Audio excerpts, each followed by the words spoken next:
শুধু দর্শক বন্ধু, আপনারা দেখছেন একে নিউজ বাংলা। আর এই মুহূর্তে উপস্থিত রয়েছি ক্যানিং পূর্ব বিধানসভা, ক্যানিং পূর্বের প্রাক্তন বিধায়ক শওকত মোল্লার একদম গড়। আমরা ছোট থেকে দেখেছি যে ক্যানিং পূর্বের মানুষ যারা শাসকে থাকে তাদের সঙ্গে থাকার চেষ্টা করে। 34 বছর যে সরকার ছিল সেই সরকারে ছিল, 15 বছরের যে সরকার ছিল সেই সরকারে ছিল। আর বর্তমানে আমরা দেখতে পাচ্ছি যে ভারতীয় জনতা পার্টি অর্থাৎ বিজেপি ক্ষমতা এসেছে।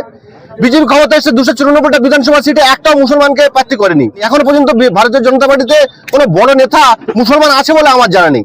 তারপরেও বেশ কিছু মানুষ টুপি দাড়ি পরা তারা ঝাঁপিয়ে আসছে, অর্থাৎ বলছে যে কারেন্ট নেই তো কি হয়েছে, আমার বাড়িটা ওয়ারিং করে রাখি, মানে আমি ভারতীয় জনতা পার্টির নেতা হয়ে থাকি, আমার স্বীকৃতির দিক চাই না দিক, এরকমই মনোভাব ক্যানিং পূর্বের বেশ কিছু মুসলিম সমাজের মানুষের। আর আজকে সেই জায়গায় এসেছেন ইন্ডিয়ান সেকুলার ফ্রন্ট অর্থাৎ আইএসএফ এর দক্ষিণ 24 পরগনার জেলা সভাপতি এবং অন্যতম নেতা আব্দুল মালিক মোল্লা। তিনি কিন্তু এই মৌখালীতে এসে পার্টি অফিস উদ্বোধন করলেন আইএসএফ এর। আর তিনি এই মৌখালীর সাধারণ মানুষের উদ্দেশ্যে যে বার্তা দিলেন, সেই বার্তা কি দিলেন শোনাব আপনাদের। ক্যানিং পূর্বের প্রাক্তন বিধায়ক শওকত মোল্লার গড় একদম মৌখালী, একদম বাড়ির পাশেই পার্টি অফিস উদ্বোধন করলেন। দেখেন, রাজনীতিতে গড় বলে কিছু থাকে না। হয়তো কিছুদিনের পাওয়ারকে কাজে লাগিয়ে হয়তো এখানে ডমিনেশন চালিয়েছে, এছাড়া অন্য কিছু না। রাজনীতিতে গড় বলে কিছু থাকে না। ইংরেজরা ভারতবর্ষকে দমন করে রাখতে পারেনি। কংগ্রেস দীর্ঘকাল, আমি আমার বক্তব্যের মধ্যে বলেছি, 28 বছর রাজত্ব করেছে, পশ্চিমবঙ্গে এককভাবে ক্ষমতায় থাকতে পারেনি। 34 বছরে সিপিএম পারেনি, 15 বছরে তৃণমূল সরে গেছে। সুতরাং গড় বলে রাজনীতিতে কিছু থাকে না। যারা রাজনীতিকে ব্যবহার করে ব্যক্তি স্বার্থ কায়েম করে, তারা দাপাদাপি করে প্রশাসনকে কাজে লাগিয়ে কিছুদিনের জন্য নিজের ক্ষমতা জাহির করে, এটাই। আমরা দেখছি 26 সালে পালা পরিবর্তন হওয়ার পরে বেশ কিছু মুসলিম সম্প্রদায়ের মানুষ তারা এখন বিজেপির ঝান্ডা তুলে দিচ্ছে। বেশ কিছু মুসলিম সমাজে বড় বড় দাড়ি, মাথার টুপি পরা, তারা বলছে আমরা ভারতীয় জনতা পার্টির দল। গায়ে মানে না আপনি মোড়ল বলে না, ঘেসে ঘেসে ঢুকে সেই কাক যদি ময়ূরের মতো হতে চায়, ধোপার নীলে পড়ে নীল হয়ে গিয়ে ভাবছে আমি ময়ূর হয়ে গেছি। তো এদের ফল তাই হবে। যারা ভাবছে যে বিজেপির আমরা বড় নেতা, আমি বললাম আমার বক্তব্যের মধ্যে বলে, যারা নিজেদের বুথ সভাপতিও হতে পারবে না, বিজেপি এদেরকে বুথ সভাপতিও করবে না, এদের ঘাড়ে লাথি মেরে তাড়িয়ে দেবে, বুঝতে পারবে। তখন বিধানসভা সিটে একটা মুসলিম সম্প্রদায় নেই, রাখবে না ওরা। তো ওদের এজেন্ডাই তো হিন্দি, হিন্দু, হিন্দুস্তান ওদের এজেন্ডাতেই আছে। ওদের যে পার্টির আদর্শ নীতিতেই আছে যে ভারতবর্ষটা আগামী দিনে এখানে যদি অন্য সম্প্রদায়ের মানুষ থাকে তাকে রাষ্ট্রবাদী হতে হবে, অর্থাৎ ভারতীয় হতে হবে, অর্থাৎ হিন্দু হতে হবে ওদের বক্তব্য অনুযায়ী। না হলে এই রাষ্ট্রে বাস করতে পারবে না। এই রাষ্ট্রে যারা থাকবে তাদেরকে হয় হিন্দু হতে হবে, হলে রাষ্ট্রবাদী, আর নাহলে দেশ ছেড়ে পালাতে হবে। এই মুখ্যমন্ত্রীর মুখের একটা বয়ান আছে, আপনি দেখে নেবেন। আমি এক্ষুনি স্মরণ করতে পারছি না, ওটা ভোটের আগে হয়তো হবে।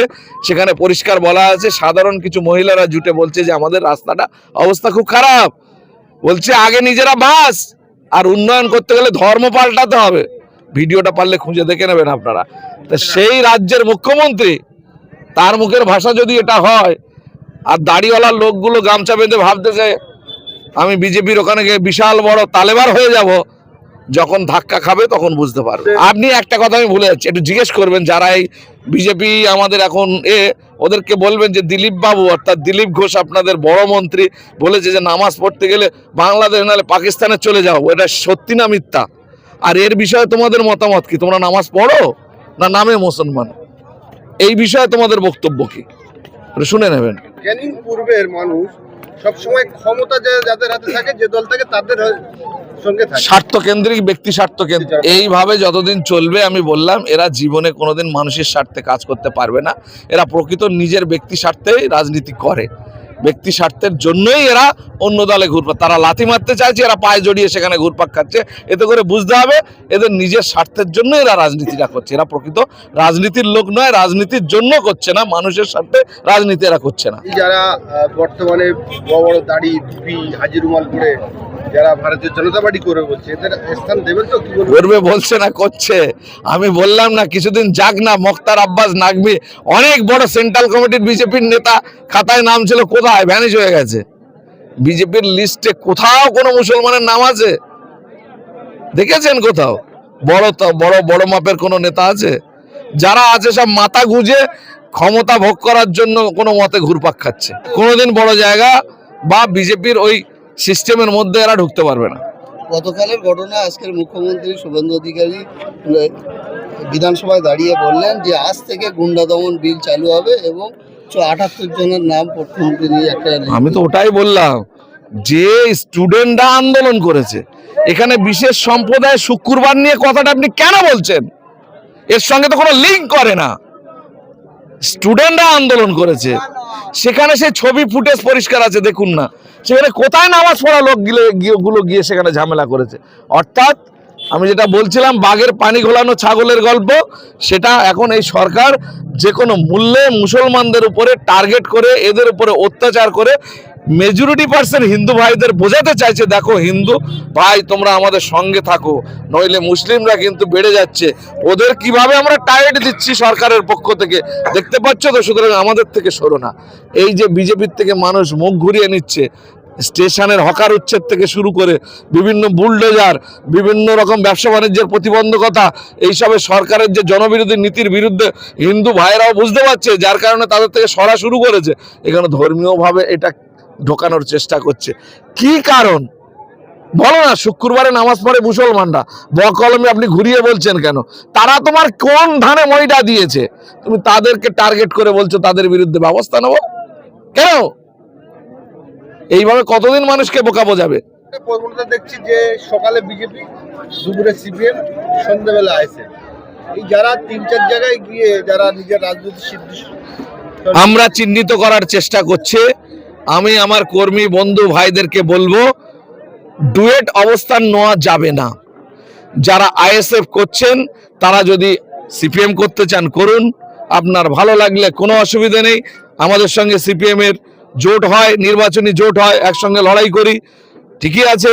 আপনার ভালো লাগলে যান, কংগ্রেস ভালো লাগলে যান, বিজেপি ভালো লাগলে যান, তৃণমূল ভালো লাগলে যান, কিন্তু একবার ওখানে ঝান্ডা এখানে ঝান্ডা এই সুযোগটা আমরা আগামী দিনে দেব না। আমরা চিহ্নিত করে তাদের বিরুদ্ধে পার্টিগত, যদি পার্টির লোক হয় পার্টিগত ব্যবস্থা নেব। সাধারণ মানুষ হলে আমরা ধরার জায়গা না থাকলে তার কি ব্যবস্থা নেব? আমার পার্টির মধ্যের লোক হলে তার বিরুদ্ধে আমরা নিশ্চয়ই ব্যবস্থা নেব। মহাখালীতে পার্টি হাউস উদ্বোধন করলেন এবং হাজারে হাজারে মানুষ এসেছে, বিভিন্ন জায়গা থেকে দেখছি মহাখালীর মানুষ। তাদের উদ্দেশ্যে কি বার্তা দেবেন? আমি আমার বক্তব্যের মধ্যে বলে দিয়েছি, এই মুহূর্তে রাজ্য কেন্দ্র যে বিশেষ উদ্দেশ্য নিয়ে চলছে, এই দেশটার মধ্যে জাতি ধর্মের ভিত্তিতে দাঙ্গা লাগানোর যে পরিবেশ তৈরি করছে আগামী দিনে, এখানে সংখ্যালঘু সম্প্রদায়কে সম্পূর্ণভাবে উৎপীড়ন করার চেষ্টা করছে, জেনোসাইড করার চেষ্টা চলছে। এখান থেকে বাঁচতে গেলে নিজেকে ঐক্যবদ্ধ হতে হবে, এছাড়া বিকল্প রাস্তা নেই। ঐক্যবদ্ধ লড়াই সংগ্রাম এর মধ্য দিয়ে আমরা নিজেদের অধিকার ফিরে পেতে পারি, একটাই রাস্তা আছে, আর ভারতবর্ষের সংবিধানকে আঁকড়ে ধরতে হবে। এই দুটো তিনটে জিনিস আমরা যদি মাথায় রাখি, আর হই করে সব দলের পেছনে যদি না ঘুরে, 10টা লোক যদি 10 জায়গায় ভাগ হয়ে যায় আপনাকে কেউ বাঁচাতে পারবে না। আর 10টা লোক যদি এক জায়গায় ঐক্যবদ্ধ হয়, রাস্তা খুঁজে পাবেন। অবশেষে শিক্ষামন্ত্রী পদত্যাগ করলেন, আজকে কি বলবেন? ওনার শুভ বুদ্ধির উদয় হোক। গোটা ভারতবর্ষের মানুষ যেভাবে আন্দোলন করছে, ভারতবর্ষের ছাত্রদের আন্দোলন যেভাবে ছড়িয়ে পড়েছে, শুধু দিল্লিতে আবদ্ধ না থেকে গোটা ভারতবর্ষের বিভিন্ন রাজনৈতিক দল সহ স্টুডেন্টরা বিভিন্ন জায়গায় সমর্থন পাচ্ছে এবং গোটা দেশের বিভিন্ন রাজ্যের রাজধানীতে আন্দোলন ছড়িয়ে পড়েছে, প্রতিবাদে মুখর হচ্ছে।